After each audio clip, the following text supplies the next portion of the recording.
వందనాలండి. ఈరోజు ఏప్రిల్ 12 సిలువలో మాట్లాడిన మొదటి మాట యేసు ప్రభు మాట్లాడినది మనము ధ్యానించుకుందాం. లూకా సువార్త 23:34లో యేసు ఏమంటున్నాడంటే, తండ్రి వీరేం చేయుచున్నారో వీరెరుగరు గనుక వీరిని క్షమించమని చెప్పాను.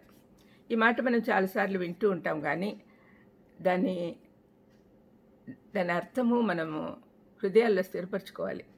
సిలువపై మన కొరకు ఊహించలేనంత శ్రమలు అనుభవిస్తూ ఉన్నప్పుడు పలికిన 7 మాటలలో సువార్తలో ఉన్న ముఖ్య అంశాలన్నీ ఇమిడి ఉన్నాయి. ప్రతి పలుకులో ఒక ప్రాముఖ్యమైన అంశం దాగి ఉంది. వీటన్నిటినీ ఒకటి తర్వాత ఒకటి ధ్యానిద్దాం. వాటి నుండి పాఠాలు నేర్చుకుందాం. మొదటిగా సువార్త క్షమాపణ సందేశం. దాన్నే యేసయ్య తన శిష్యులను ప్రకటించమని చెప్పాడు. లూకా 24:47లో యేసుప్రభు తన శిష్యులతో యెరూషలేము మొదలుకొని సమస్త జనములలో ఆయన పేరిట మారు మనస్సును పాపక్షమాపణయు ప్రకటించుటనియు వ్రాయబడి ఉన్నది అన్నాడు. ప్రేమ క్షమాపణ గురించి బోధించుటకు గాను ప్రభువు సిలువను వేదికగా చేసుకున్నాడు. ఆయన గొప్ప శ్రమలు వేదన అనుభవిస్తున్నప్పుడు కూడా ఆయన ఇతరులను మంచి కోరుకుంటున్నాడు.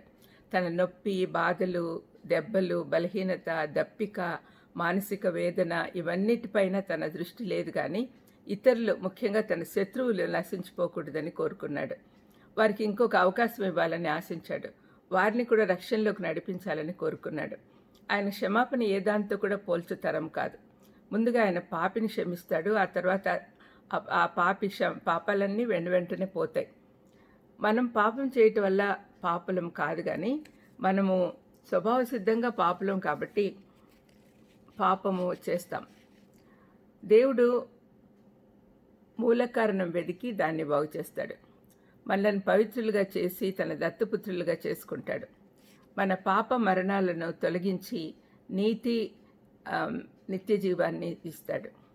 క్రీస్తు ఇద్దరు దొంగల నడుమ ఆకాశానికి, భూమికి, దేవునికి, మానవునికి నడుమ వేలాడుతూ ఉంటే ఆయన మన పాపములన్నిటినీ, నిన్న నేడు నిరంతరం ఉన్నవన్నీ అన్నిటికీ విమోచన క్రయధనం చెల్లించాడు. ఇకపై ఎలాంటి బలులు అవసరం లేదు. మన పాపాలన్నీ ఎప్పుడు జరగలేదన్నట్టుగా చేస్తాడు. సంపూర్ణంగా నీతిమంతుల్ని చేస్తాడు. శ్రమలన్నీ పరాకాష్ఠకు చేరుకున్న సమయంలో తనని హింసించిన వారిని గురించి ప్రేమతో, కనికరంతో ఆలోచించి వారి కొరకు ప్రార్థించుట కేవలం దేవుని కుమారునికి మాత్రమే సాధ్యం. తనలో ఎటువంటి ద్వేషము, కోపము, పగ, చేదు ఏమీ లేవు. కేవలం ప్రేమ ఒక్కటే కనపడతా ఉంది. తాను బోధించినదే చేసి చూపించాడు. భయంకరమైన ప్రతికూల పరిస్థితుల్లో తాను బోధించినది క్రియారూపకంలో చూపిస్తూ ఉన్నాడు.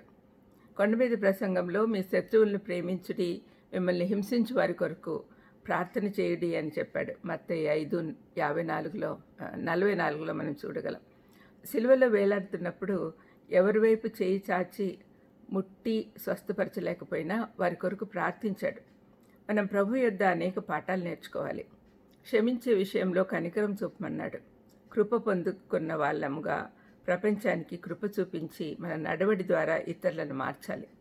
క్రీస్తు ప్రేమను చుట్టుపక్కల వాళ్ళకు చూపించి దాన్ని ప్రదర్శించాలి. ద్వేషములకు స్పందనగా ప్రేమ, శాపానికి బదులుగా ఆశీర్వాదం, ఎదురుదాడికి బదులుగా క్షమాపణ చూపించి దేవుని నామాన్ని మహిమపరచాలి. ప్రార్థన చేసుకుందాం. దయమేడ ఈ మొదటి మాట ద్వారా క్షమాపణ యొక్క ఆవశ్యకత నేర్పించారు నాయన.